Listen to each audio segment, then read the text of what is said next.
სოფელ ზედათხილნარში მცხოვრებ ცეცხლაძეების ოჯახს წლების წინ კოლმეურნეობის საკუთრებაში არსებული მიწის ფართობი საცხოვრებელი სახლის მშენებლობისთვის ტერიტორიაზე ხეების გაშენების პირობით გადაეცათ.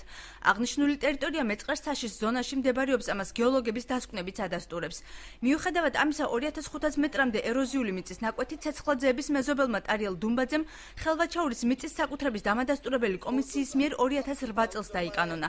ცეცხლაძეები თვლიან, რომ მეზობელმა შესაძლოა აღნიშნული მიწის ნაკვეთზე ხეები გაჩეხოს, რაც მათ საცხოვრებელს საფრთხეს შეუქმნის. არ შეიძლება და გაფორმება და გაოფორმეს და პროკურატურა არ ინტერესდება ამით, რაღაც ინტერესი გააჩნია, რომ არ ინტერესდება მაგ საქმით. პროკურორმა ხომ უნდა დაინტერესდეს და ხომ უნდა გადახედოს.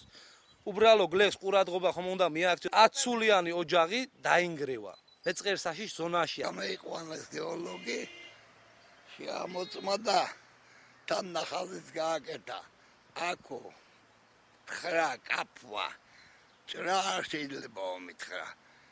ეს საცხოვრებელი საშენება? საცხოვრებელი ნააშენო მითხრა. რამდენ მეზობელთან გლახა გავხდი, ზოგს ხაშარი უნდა, ზოგს სტოლბა უნდა, ზოგს ხჯა უნდა და იძულებული გავხდი ამათ დაცვაში. შევტანე განცხადება რაიონში, მაშინ კომუნისტური წყობა იყო. შევტანე განცხადება, ნაკრძალად გამოაცხადეთ მეთქი. ტერიტორია, რომ მეწყერ საშის ზონაში მდებარეობს, მესაკუთრემ დაკანონების დროს არ იცოდა ტარიელ დუმბაძის თქმით, დარეგისტრირების მომენტში შესაბამის უწყებას მისთვის მსგავსი დოკუმენტი არ წარუდგენია. დუმბაძემ დღეს მიწის საკუთრების აღიარებასთან დაკავშირებული დოკუმენტების ჩვენებაზე უარი განაცხადა. პარასკევს იქნება გადაღობა, გამოვა პოლიცია, მობრძანით საბუთებიც იქნება და ნახავთ ყველაფერს. გავიფორმე, არავინ არ მოსულა, ნახაზი გაკეთდა, გავიტანე და გააფორმა კომისია. Წარანაირ რესტორანს არ ვაკეთებ. უბრალოდ ვარგამ ნარგავებს, თხილის და სხვადასხვა ხეხილის. ხდება თუ არა სახელმწიფო საკუთრებაში არსებული მიწის ნაკვეთების გეოლოგიური შესწავლა მის გასხვისებამდე, ხელვაჩაურის მუნიციპალიტეტის საკრებულოს საკუთრების აღიარების კომისიაში კომენტარს არ აკეთებენ.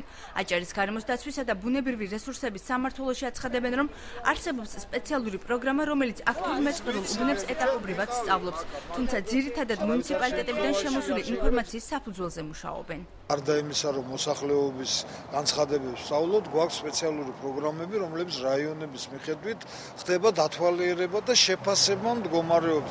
თქვა წინასწარ ჩვენ რომ გვაქვს ნანახი მეწყერები და შეფასებული გვაქვს და მითითებული გვაქვს სარეკომენდაციო სამუშაოები, რომელიც უმეტესწილად არ სრულდება, ამის იმ პროგრამით ვაფიქსირებთ, რომ აი ჩვენ მიერ გაცემული დასკვნების რეკომენდაცია და მათი გათვალისწინება არ ხდება. გასულ წელს გეოლოგიური სამსახურის მიერ 2000-მდე მიწის მდგომარეობის შესწავლა მოხდა, მიმდინარე წელს კი სამსახურმა 650-მდე საქმე განიხილა.